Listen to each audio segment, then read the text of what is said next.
kumtumikia Mungu kupitia uwepo wetu wa kila siku kidijitali.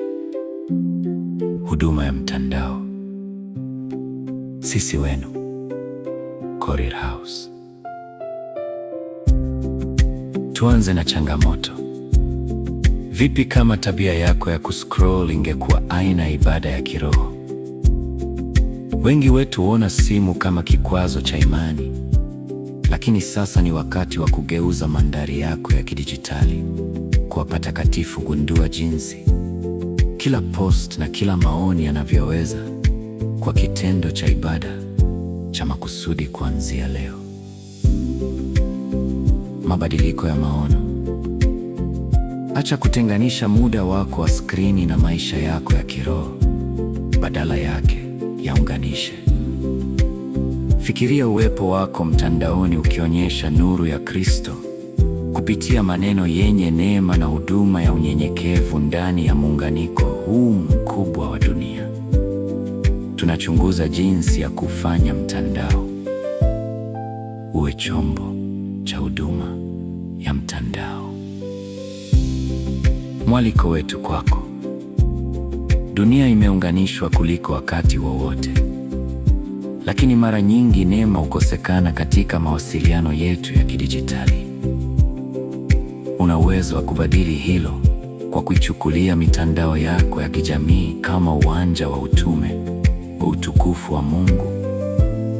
Jiunge nasi tunapojifunza kumtumikia Mungu kupitia uwepo wetu wa kila siku mtandaoni na uongozi wa unyenyekevu. Mabadiliko ya patakatifu pa kidijitali. Kutambua kwamba simu zetu ni uwanja wa utume wa siku hizi, mahali tunapotumia sehemu kubwa ya muda wetu tukiwa macho. Kurejesha muda wa skrini kwa kubadili mtazamo kutoka matumizi ya pasipo nia hadi huduma ya makusudi.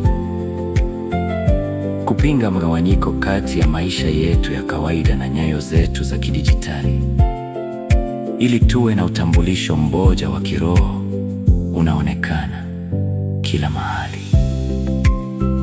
Anatomia ya post yenye neema.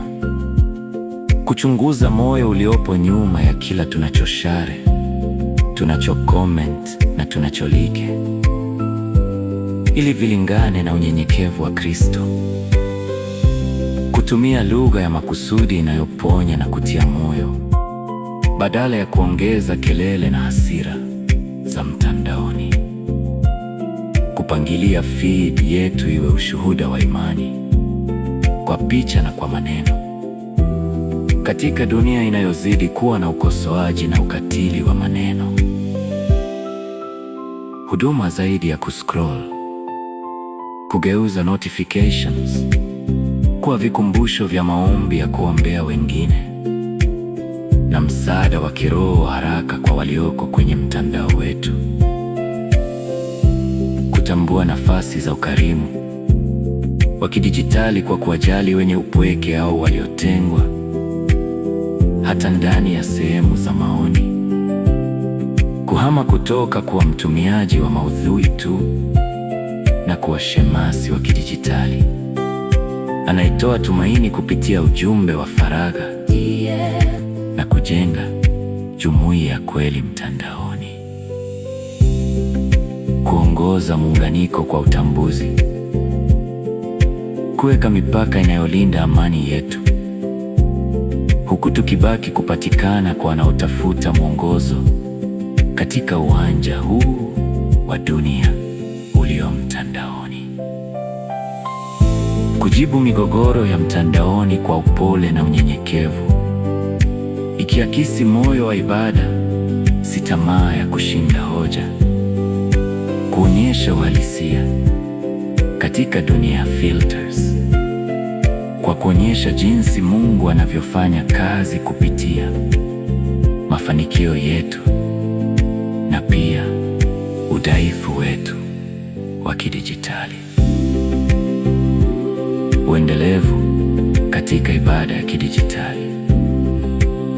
Kuunda desturi ya kufunga kidijitali kwa mpangilio ili kuchaji upya nguvu zetu za kiroho kabla ya kurudi tena mtandaoni. Kuweka malengo ya muda mrefu kuhusu urithi wetu wa kidijitali, jinsi tunavyoacha alama itakayowaelekeza wengine kwa Kristo hata miaka baada ya post kutumwa.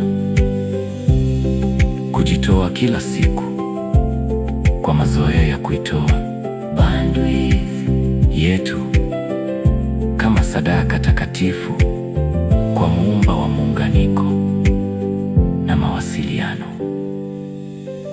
Tufuate na kutembelea korirhouse.com pamoja na kurasa zetu za YouTube, Spotify na Facebook.